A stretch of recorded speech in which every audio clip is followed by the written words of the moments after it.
早晨，晚上好，向各位收睇《領養的二三事》第17集嘅觀眾獻上最高等級嘅謝意。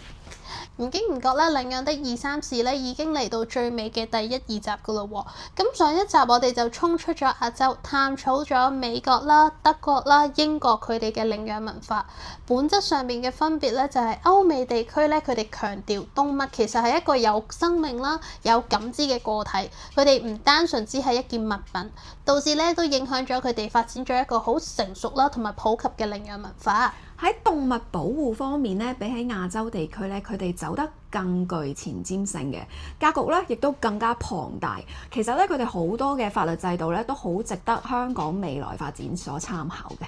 咁今集咧，生物上面有各個唔同嘅階段啦，包括生、老、病、死，好正常啦，都會出現喺我哋嘅寵物身上面嘅喎。好多時候咧，動物嘅生命都比我哋短暫啦。好多國家嘅領養機構咧，亦都好強調對寵物嘅一生承諾同埋照顧終老。咁一世一生到底係一個點樣嘅概念呢？咁我哋根據資料顯示啦，其實室內家貓嘅平均壽命咧，就大概係12至16年嘅。咁一啲照顧得好嘅貓咪啦，甚至可以活到20歲或者更耐。咁而狗嘅平均壽命咧，其實就係8至15年啦。咁但係呢啲數字咧，會因為佢嘅體型、品種同埋生活環境咧，而有顯著嘅差異嘅。咁根據健力士世界紀錄大全同埋一啲廣泛嘅資料報導過，我哋都揾到一啲資料，關於世界上面最長壽嘅狗狗同埋最長壽嘅貓貓。不如我哋又睇下世界紀錄保持者究竟佢哋嘅年紀又可以係幾多歲啦？好，首先咧就係世界上最長壽嘅狗狗，佢叫做 Bobby， 係一隻來自葡萄牙嘅雄性羅德西亞脊背犬嚟嘅。咁喺2023年咧，就以31歲嘅高齡咧而離世嘅。咁成為史上以嚟咧有史最長壽嘅狗狗。咁佢嘅年紀咧係得到葡萄牙政府寵物資料庫嘅認證嘅。咁而 Bobby 嘅主人咧就將佢嘅長壽咧歸因於做好多個因素嘅。咁譬如 Bobby 咧，其實佢呢一世咧都未試過俾牽繩嘅。咁佢可以喺農場啦同埋周圍嘅森林環境咧自由奔跑嘅。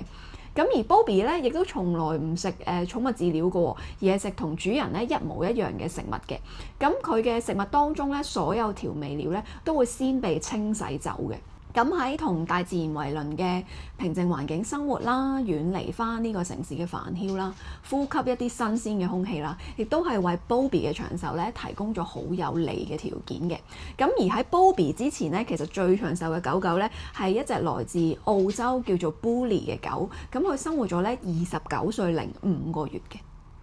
咁至於世界上面最長壽嘅貓咪咧，佢個名咧就叫做 Cream Puff， 係一隻嚟自美國德州雌性嘅混種貓，被健力士世界紀錄大全咧正式認證咗。佢嘅年紀咧係38歲零3日㗎。哇！佢嘅長壽咧同樣令人非常之 surprise。其實咧 Cream Puff 佢嘅主人阿 Jake 咧曾經亦都擁有過一隻活到34歲嘅貓，個名咧就叫做 Grandpa Rex Allen。好多人咧都相信長壽嘅原因係因為佢嘅主人咧獨特嘅飼養方式。阿 Jake 咧會為佢 Cream Puff 同埋佢嘅同伴準備好多好特別嘅飲食，當中嘅飲食咧就包括有雞蛋啦、蘆筍啦、西蘭花啦，仲有咖啡同埋奶油。另外咧，呢一個美國德州嘅家庭咧，亦都營造咗一個非常之充滿愛同鼓勵嘅氣氛。佢哋屋企入邊有好多唔同其他嘅動物㗎，咁亦都可能因為咁啦，促進咗 Cream Puff 佢身體健康。咁寵物嘅一生咧，其實無論長或者短啦，其實佢哋都致力咧陪伴喺我哋嘅身邊。我哋心入邊咧都好明白，要珍惜翻咧彼此相處陪伴嘅時光，同時咧亦都做好迎接佢哋咧生命走到盡頭嘅時候。其實喺香港啦，動物往生之後咧，處理動物嘅遺體亦都有明確嘅法律規定嘅喎，旨在咧係確保翻呢個公眾環境啦，同埋公共健康。咁當然啦，亦都唔能夠隨便將動物嘅屍體咧棄置喺垃圾桶或者公眾嘅地方上邊。呢一樣嘢唔單止係唔尊重生命嘅行為，亦都係違法㗎。根據翻香港公共潔淨及防止妨礙規例，任何人未經許可而將動物嘅屍體棄置喺公眾地方，即屬違法。如果被定罪，最高可以被罰款25,000元及監禁6個月嘅。一般嘅合法處理方式咧有以下幾種：交俾食環署處理，呢一個亦都係最常見同埋免費嘅方式嚟嘅。可以將動物嘅屍體咧妥善咁包好，然之後致電食環署嘅熱線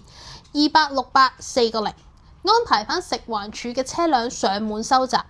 食環署亦都會將動物嘅屍體咧運送往去堆填區處理。呢一種方式咧雖然係合法合規，但係亦都對好多我哋無孩嘅爹地媽咪講咧，情感上面真係有啲難以接受㗎。好，二就係交俾漁農自然護理處處理啦。咁市民其實可以將動物嘅屍體啦，就送去漁護處嘅動物管理中心。咁其實漁護處同樣都係將屍體運去堆填區做處理嘅。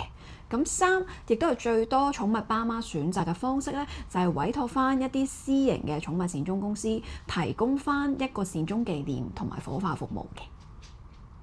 其實俾主人選擇做一個告別嘅儀式啦，同寵物去講一聲再見，呢一種方式啦，雖然係需要俾錢㗎，咁但係亦都可以咧令到主人可以保留到動物嘅骨灰作為紀念。咁要同寵物說再見啦，我哋都知係一件困難嘅事嚟㗎啦。咁道別嘅時候，可能最後一次嘅擁抱啦，個感覺你都會好永生難忘嘅。咁有啲過來人都曾經分享過啊，其實都未必一定全部係悲傷嚟嘅。我哋身為一個守護者其實有責任送佢哋離開，同埋表達翻我哋感謝之情嘅。咁喺日本方面佢哋會稱之為呢個彩虹橋啊。佢哋相信往生嘅寵物全部都會喺天上邊等待翻佢哋嘅主人嘅。好，跟住我哋會介紹翻香港寵物善終服務流程同埋佢哋嘅時間性。咁第一步啦，寵物離世之後主人其實應該盡快聯絡翻寵物善終公司。咁好多公司都會提供翻24小時服務，承諾喺2個鐘頭之內或者指定時間之內派員上門或者去到獸醫診所嗰度接收翻寵物遺體。咁善終公司會派出專員，咁專員會攜帶住專業嘅動物運送箱或者一啲 body bag 啦。咁通常佢哋會先為寵物遺體進行翻一個簡單嘅清潔同埋消毒，確認翻寵物嘅身份同埋體重。咁第二步就係寵物遺體會送往翻呢個善終嘅中心進行冷藏嘅保存。大多數公司都會提供翻幾日啦，甚至係幾個禮拜嘅免費冷藏期，等主人有一個充足嘅時間平復翻佢哋嘅心情，同埋同佢哋嘅屋企人去商討之後嘅後事細節。咁喺呢段期間主人可以預約翻做一個告別儀式。香港部分嘅寵物善終公司會為寵物嘅告別儀式提供翻相關嘅宗教服務嘅喎，咁令主人可以以符合自己嘅信仰嘅方式啦，咁為離世嘅寵物祈福同埋超度。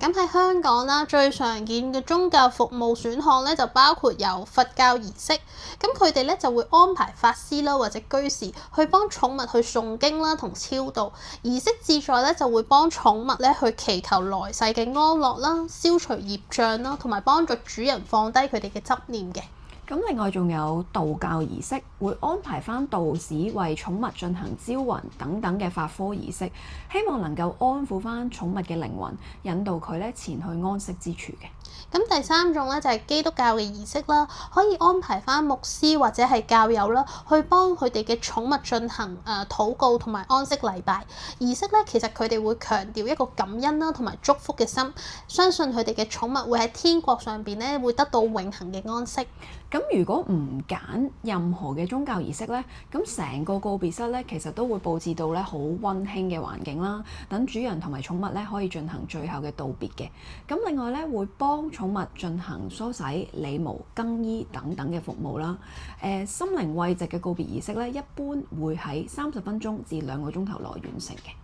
咁第三步咧就係進行火化嘅程序啦，時間亦都取決於寵物原先嘅體重啦。一般嚟講啦，整個火化嘅過程咧係1到3個小時。大部分嘅寵物善終公司咧都會提供2種火化嘅程序啦。第一種係獨立火化，第二種就係集體火化。獨立火化咧，其實就係將寵物嘅遺體單獨咁樣放入去個火化爐嗰度。咁咧，主人其實可以揀咧自己親自送別撳嗰個按鈕嘅。咁而火化完成之後咧，工作人員就會將個骨灰處理好，裝翻入去個骨灰龕嗰度啦。咁而主人咧就會收到嗰個裝有骨灰龕寵物骨灰嘅骨灰龕噶啦。咁亦都可以選擇將佢咧帶翻屋企，或者安放喺一啲骨灰龕位啦，或者進行撒灰等等嘅。其實集體火化咧就係講緊好多隻唔同嘅寵物，佢哋一齊去做呢個火化過程上邊咧，通常咧主人就係唔會參與嘅，骨灰咧亦都唔會歸還。咁善終公司咧通常會喺火化之後將呢啲骨灰統一咁去處理，例如係集體撒灰啦，或者係送往翻呢個農場嘅。咁第4步就係嗰個骨灰嘅歸還啦。咁我哋頭先所講啦，如果選擇咗獨立火化嘅話咧，骨灰通常可以即日歸還㗎啦。咁而有一啲寵物嘅爸媽咧，就會選擇將個骨灰製作做一啲紀念品，好似一啲琉璃珠啊，或者一啲人造鑽石啊咁樣。咁呢個過程咧，通常需要數週或者去到數月嘅時間。咁具體就取決於你揀邊一種紀念品嘅種類同埋佢嘅製作工藝啦。整個寵物善終服務咧，提供咗一個完整嘅告別儀式，等主人咧可以最妥善嘅安排之下咧，幫佢哋嘅無骸生命畫上一個溫馨同埋圓滿嘅句號。咁有幾點咧，關於呢個骨灰處理咧，其實需要補充一下嘅。嗱，我哋都知啦，喺我哋華人社會嘅傳統習俗之中咧，其實對骨灰嘅處理咧有一啲忌諱嘅部分嘅。咁咧人咧就好容易將我哋人類嘅骨灰忌諱咧延伸到咧去到我哋寵物嘅身上啦。譬如一啲傳統觀念，我哋都知啦，喺認為咧骨灰如果帶翻屋企入邊咧，會帶嚟不潔，或者擔心咧會影響風水喎。其實咧，寵物善終方面咧，年輕一代咧已經對呢個寵物嘅骨灰概念啦，正在慢慢咁去轉變㗎啦。其實係對寵物嘅一個尊重啦、自我情感嘅確認啦，同埋情感嘅一個寄託。不論係人寵啦，其實佢哋嘅生命咧都會有盡頭嘅一日㗎。我自己咧就相信因果嘅，咁亦都相信輪迴。我相信咧會以唔同嘅形式咧，我哋會再次相見。所以咧，我會選擇進行一個宗教嘅儀式，同埋會為寵物去立翻個排位啦，希望咧喺未來嘅某一日，我哋會再次見面咯。咁我哋就視紅豆為屋企嘅一份子啦。咁我就覺得咧，寵物就唔存在我哋人類所講風唔風水嘅問題㗎啦。咁我覺得佢哋只係單純好珍貴嘅生命咯。咁所以咧，我係傾向會將個骨灰咧保留喺屋企，做一個永久嘅紀念嘅。咁如果我自己將來有一日要去到其他城市旅居嘅話咧，我諗我都會選擇帶埋佢哋嘅骨灰咧一齊前往呢個我新嘅地方生活嘅。其實另外咧，好多嘅寵物善終公司，佢哋亦都有自己自營嘅寵物紀念館，去提供翻佢哋嘅骨灰龕位啦嘅租購服務，俾主人咧可以定期上去悼念啦，或者係提供翻一啲紀念公園，或者係指定嘅公海區撒灰服務，或者係俾呢個寵物回歸翻呢個大自然。除咗我哋剛剛有講過咧，話可以將個骨灰製成一啲紀念品之外咧，其實仲可以將寵物嘅毛髮或者佢哋嘅腳印啊、鼻印啊呢啲咧，做成一啲吊墜啊、飾品或者擺件嘅。咁至於香港寵物善終服務嘅收費咧，主要咧都要根據翻佢哋寵物嘅重量啦、火化嘅方式啦，同埋額外嘅服務而定嘅。咁以下咧就係一啲大致收費嘅參考嘅範圍。咁首先係小型寵物啦，好似一啲倉鼠或者兔仔嘅大細，咁大概咧就會係港幣600至1000蚊起嘅。咁而中型嘅貓犬體重大概係5至10公斤嘅話咧，咁個價錢大概係1500蚊至2500蚊起。咁至於好大型嘅狗隻，20公斤或者以上嘅咧，咁價錢大概係港幣3000蚊至5000蚊或者更多。咁其他國家或者係香港咧，其實有好多動物福利機構咧，佢哋會喺機構入邊咧，為一啲往生咗嘅流浪動物咧舉行一個告別嘅儀式，唔單止係對佢哋生命嘅尊重，亦都賦予咗佢哋付出工作人員同埋義工嘅一個安慰咯。咁喺德國，佢哋嘅動物保護所會將喺保護所入邊離世嘅動物骨灰咧，就撒喺佢哋專門嘅紀念花園，或者咧安葬翻喺個寵物墓地入邊嘅。咁呢一種咧，其實都係對生命終結嘅一個尊重態度啦，好體現到咧德國法律入邊講動物咧係具有一個感知能力個體嘅呢一個理念嘅。咁喺香港啦，亦都有一種最美最善嘅大愛。個別嘅動物福利機構咧，佢哋會為市民喺街道上面執到拾獲嘅，或者係咧通報喺公路上面流浪嘅動物遺體咧，自費咁舉行一個告別嘅儀式㗎。儘管咧呢啲儀式係唔會對外開放㗎啦，通常係由機構職員同埋一啲有心嘅義工去做參與嘅。咁呢個告別儀式嘅目的咧，其實係對呢一啲流浪動物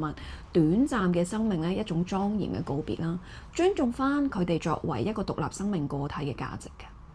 咁遺體嘅接收同冷藏咧，其實係同時間嘅競賽嚟㗎。動物福利機構嘅職員咧，會喺告別儀式進行之前咧，會幫呢一個流浪嘅動物咧去命名翻啦，清潔佢哋嘅身體啦，同埋梳理佢哋嘅毛髮。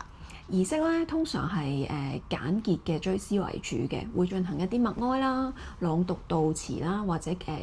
誦讀一啲經文，咁向翻佢哋生命嘅歷程致敬嘅。其實咧，曾經有報道咧，亦都訪問過佢哋啲義工㗎。其實佢哋啲義工亦都覺得啦，流浪動物咧，其實佢哋係喺孤獨啦同埋飢餓中離世，亦都冇人送行啦，冇人去祭奠啦，所以咧要為呢啲離世咗嘅生命咧送上一份溫暖，等佢哋嘅靈魂得以安息啦，能夠重新踏上佢哋一個新嘅旅程。機構嘅成員咧，其實好多時都係一啲義工嘅性質啦。咁而亦都有唔少嘅市民咧，會捐贈一啲物資，好似大毛巾，去接一啲佛教嘅紙蓮花，捐一啲醫學用嘅手套、消毒用品或者透明膠袋等等咧，俾呢一啲義工們咧去處理翻動物嘅遺體或者火化嘅時候咧用嘅。咁我哋咧都為香港有呢一種最美最善嘅修養咧，覺得好自豪㗎。咁為動物舉行告別儀式咧，係現代咧福利機構體系嘅一個重要嘅組成部分。Love is love，love is love。唔單單只係一個儀式啦，亦都代表咗一種陪伴我哋動物啦，當佢哋係屋企成員，同埋對佢哋係一個有感知生命嘅呢一種文化嘅轉變。感覺到咧，全個世界咧其實都正在向呢一個方向咧而邁進嘅。好，第17集嘅時間咧，亦都差唔多啦。多謝咁多位大力支持，請訂閱、點讚、分享同逢星期六收睇講貓講狗嘅頻道。我哋將會繼續踩行個油門，將領養代替購買宣揚得更廣更闊。下一集第18集，同時係我哋領養的234呢個節目嘅最後一集，我哋咧就會探討下零棄養同埋咧100% 嘅營養率，究竟喺呢個社會入邊咧嘅可能性同埋咧呢一個願景可唔可以做得到嘅？領養的234最後一集會喺下星期六香港時間5點鐘繼續準時播出，約定你，下集見，拜拜。